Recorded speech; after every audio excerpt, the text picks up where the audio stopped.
SNESdrunk.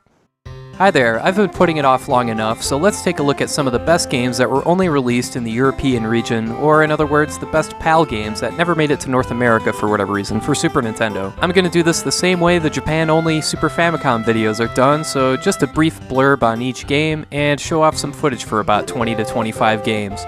I'll start real quick with the games people are already mostly familiar with, like Terranigma. I already did a video on this one. It's the third game in the Enix Quintet trilogy, and the best of the three in my opinion, just edging out Soul Blazer. Terranigma is a bit more story-driven. That's what you'll remember about this game first and foremost when you think back on playing it. But yeah, there's the familiar top-down combat with the occasional puzzle here and there, some really nice visuals, and a superb soundtrack. Terranigma might be the best game on this entire video.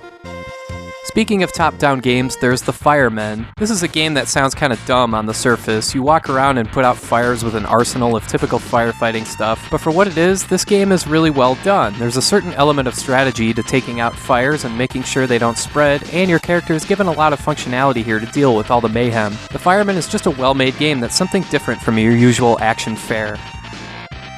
Next there's Cannon Fodder. This is another game with a strategic slant as you survey high above the action here as your lemming-like army takes out bad guys. You're granted more and more functionality as you progress. This game seems like it shouldn't work as well as it does because everything is so small, but the hit detection here is very forgiving, and it's pretty funny to blast these guys into oblivion. Staying with top-down games, there's Super Bomberman 3. Now, there are 5 total Super Bomberman games. The first 2 made it to the US, the third made it to Europe, but the 4th and 5th never left Japan. However, Super Bomberman 3 is my pick for the best in the series, because it features the most items to use, a ton of playable characters, these kangaroo guys named Louis, there's a soccer mini-game, and there's the Bad Bomber mode, where eliminated players can hang out on the edge of the map and still screw up the game for everyone. It's so fun. Now we move on to more traditional platformers with one of my personal favorites, Poppin' Twinbee Rainbow Bell Adventures. This game is early 90s Konami platforming at its very best, with wide open level design, smooth intuitive controls, and all sorts of nice little touches here and there that add a lot of personality. If Terranigma isn't the best game on this list, then Rainbow Bell Adventure would be my next pick.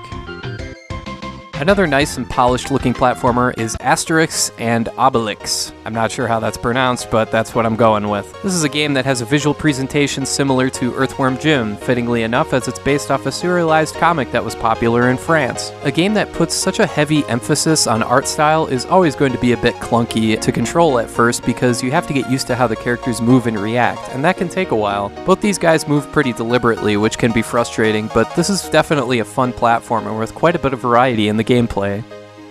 Next is Whirlo, a pretty standard side-scrolling platformer that's good enough. You're this little green dude that swings around a pitchfork and gets it stuck in the ground occasionally. One-hit deaths here, so it's pretty dang hard. Nothing spectacular here, but a decent enough game that can kill 30 minutes for you. Lucky Luke is a great-looking run-and-gun game with a western setting which draws the obvious comparison to Sunset Riders. That's a better game, but Lucky Luke is still pretty good. You can't shoot while jumping, which is kind of lousy, but there's hidden areas to find and a good amount of gameplay variety as well. Now let's move on to fighting games, and I only have to mention one franchise, Dragon Ball Z. There's seriously like 6 or 7 Dragon Ball Z one-on-one fighting games, and they're all very similar. I'm not familiar with the series, so I'm not the best person to tell you which is the best game or which best captures the spirit of the show or whatever. I can tell you that I had the most fun with Dragon Ball Z Hyper Dimension, just because the stage settings were pretty cool. These games don't come close to games like Street Fighter 2 or Killer Instinct, but they're alright.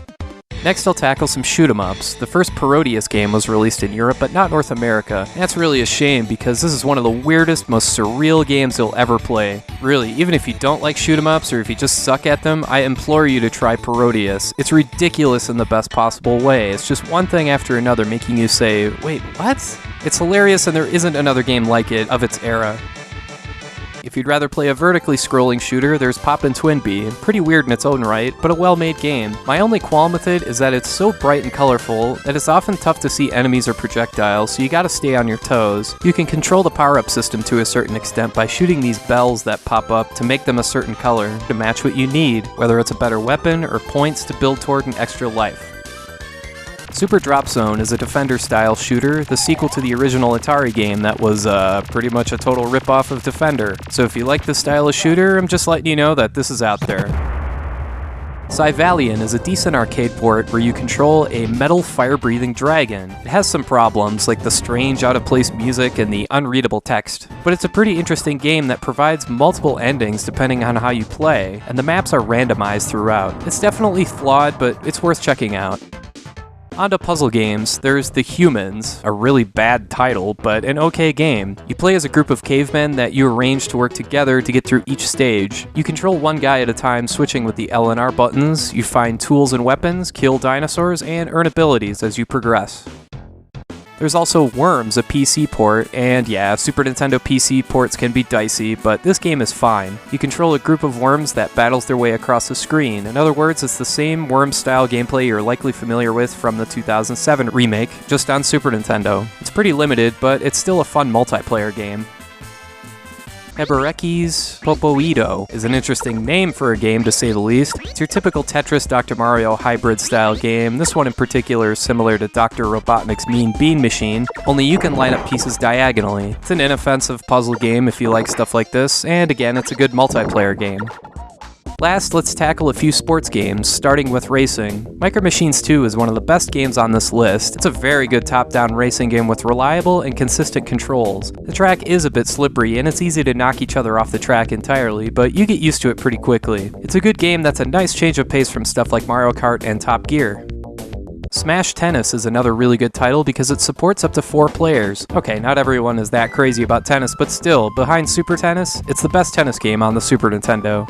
And to finish up, here's 3 games for sports I know almost nothing about: soccer, rugby, and cricket. I'm obviously not the best judge for games that best represent these sports because I just don't follow them. Hell, I barely understand the rules of rugby, and I don't have the slightest idea what's supposed to be happening in cricket. But that said, Sensible Soccer European Champions is one I hear recommended a lot, and I can see why. It's a fast-paced game that's easy to get into, and just as a quick aside, the crowd noise here is some of the best I've ever heard in a game.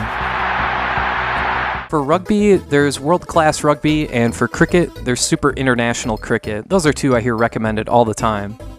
So yeah, there you go. If I had to pick the 4 best games from this list, I'd go with Terranigma, Poppin' Twinbee Rainbow Bell Adventures, The Fireman, and Parodius, with an honorable mention to Micro Machines 2. Thanks for watching, and have a great rest of your day.